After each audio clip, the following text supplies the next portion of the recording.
Assalamualaikum warahmatullahi wabarakatuh. Nama saya Amanah Nurul Aulia. Saya dari Prodi Ilmu Al-Quran dan Tafsir kelas C semester 3. Di sini saya akan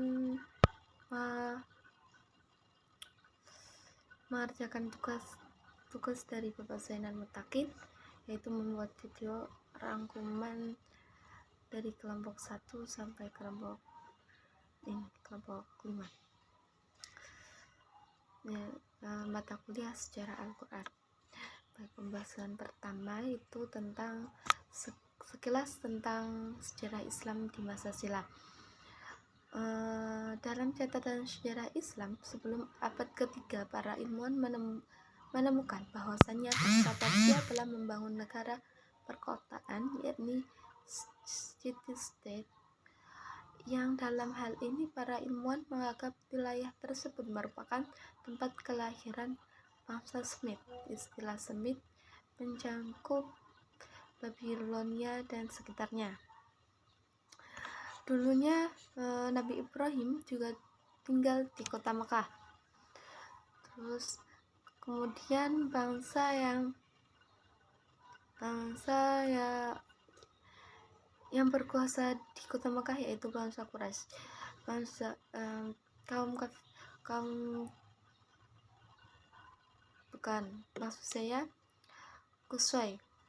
Qusay ini itu merupakan seorang yang cerdas, berkelas, dan memiliki kemampuan administratif yang tinggi dan mencuat dalam jajaran pentas politik kota Mekah. Beliau orang yang sangat terkenal pada saat itu dan merupakan penguasa kota Mekah. Masyarakat kota Mekah hidup berkafilah atau berkafilah, jadi bersuku-suku, seperti suku. Kemudian masa kelahiran Nabi Muhammad, sebagaimana telah disebutkan bahwasanya Abdullah itu merupakan ayah Nabi Muhammad. Kemudian ibunya bernama Siti Aminah. Nabi Muhammad lahir pada tanggal 12 Rabiul Awal. Pada saat kelahiran Nabi Muhammad sudah dalam keadaan yatim, yaitu ditinggal oleh ayahnya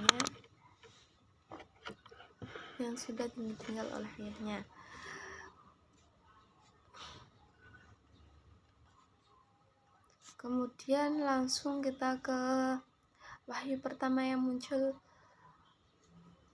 kepada Nabi Muhammad. Jadi wahyu pertama turun itu pada saat di Gua Hira. Dan wahyu pertama yang turun yaitu Al-Alaq ayat 1-5. Pada saat wahyu pertama tersebut turun, Nabi Muhammad sangat ketakutan. Kemudian dia pulang dan berceritalah dia pada istrinya. Kemudian singkat cerita, dia mengetahui bahwa Nabi Muhammad itu merupakan utusan Allah, Nabi Allah. Kemudian kita lanjut ke pembahasan selanjutnya, yaitu wahyu dan Nabi Muhammad SAW. Dulu wahyu itu tidak jarang yang percaya bahwa wahyu itu turunnya dari Allah Subhanahu wa Ta'ala. Maksudnya wahyu itu merupakan kalam Allah Subhanahu wa Ta'ala. Banyak kaum kafir Quraisy yang menyatakan bahwa wahyu itu merupakan akal-akalan Nabi Muhammad. Tapi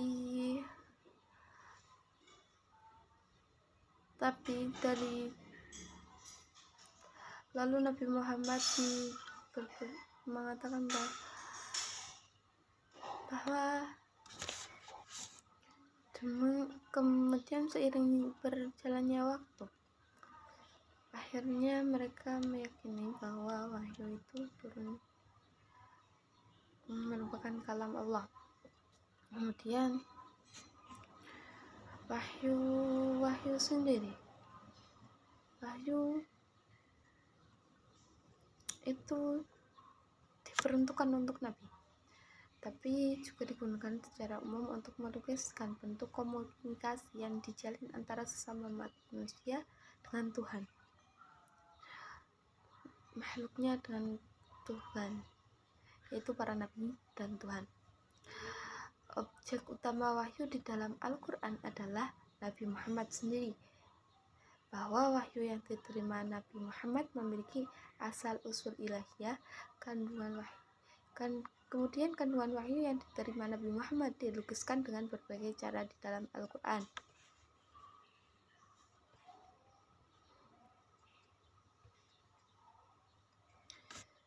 Kemudian kronologi pewahyuan Al-Quran, kesarjanaan Islam. Ada sejumlah riwayat tentang susunan kronologi surat-surat Al-Quran yang dijadikan basis untuk penentuan tersebut seperti akan dikemukakan. Tetapi karakter utama riwayat-riwayat tersebut yang hanya memperhatikan bagian awal surat-surat Al-Quran untuk aransemen kronologisnya tanpa menyinggung ayat-ayat berikutnya dalam suatu surat yang diintegrasikan ke dalam surat tersebut, baik dari masa lebih awal atau dari masa belakang, mengandung kelemahan yang sangat mendasar. Upaya tersebut bahkan telah membentuk basis bagi kajian kronologi Al-Quran dalam 2 abad terakhir ini. Barangkali lantaran berbagai kelemahan yang telah disebutkan, sejumlah sarjana muslim belakang ini meninggalkan bahwa riwayat-riwayat yang membingungkan dan merupakan penyusun kronologis pewahyuan Al-Quran dengan menelaah secara kritis gaya bahasanya, bahkan riwayat-riwayat asbabun nuzul tentang ayat atau surat yang tertentu. As-Suyuti banyak mengungkapkan contoh tentang aksioma kritis secara semacam itu dalam periode modern Islam. Madhan melangkah lebih jauh lagi dengan memandang bahwa penelusuran asbabun nuzul lewat riwayat-riwayat adalah lemah.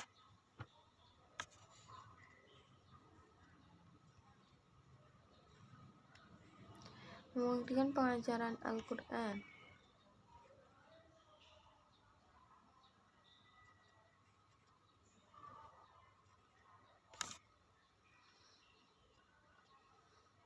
Utsman bin Affan melaporkan bahwa Nabi Muhammad pernah bersabda, yang terbaik di antara kamu sekalian adalah mempelajari Al-Quran kemudian mengajarkannya.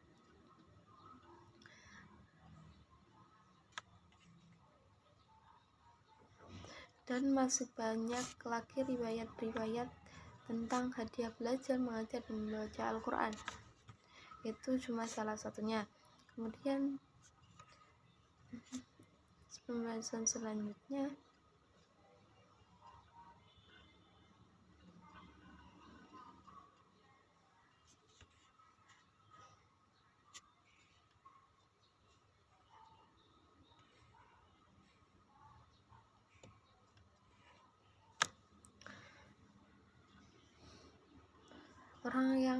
orang pertama di luar jalur keturunan keluarga Nabi Muhammad yang masuk Islam adalah Abu Bakar. Nabi Muhammad mengajak masuk Islam dengan membaca beberapa ayat Al-Quran. Kemudian Abu Bakar membawa teman-teman dekat menemui Nabi Muhammad seperti Utsman bin Affan dan lain-lainnya. Kemudian pembahasan selanjutnya adalah rekaman dan penyusunan Al-Quran. Selama periode Mekah,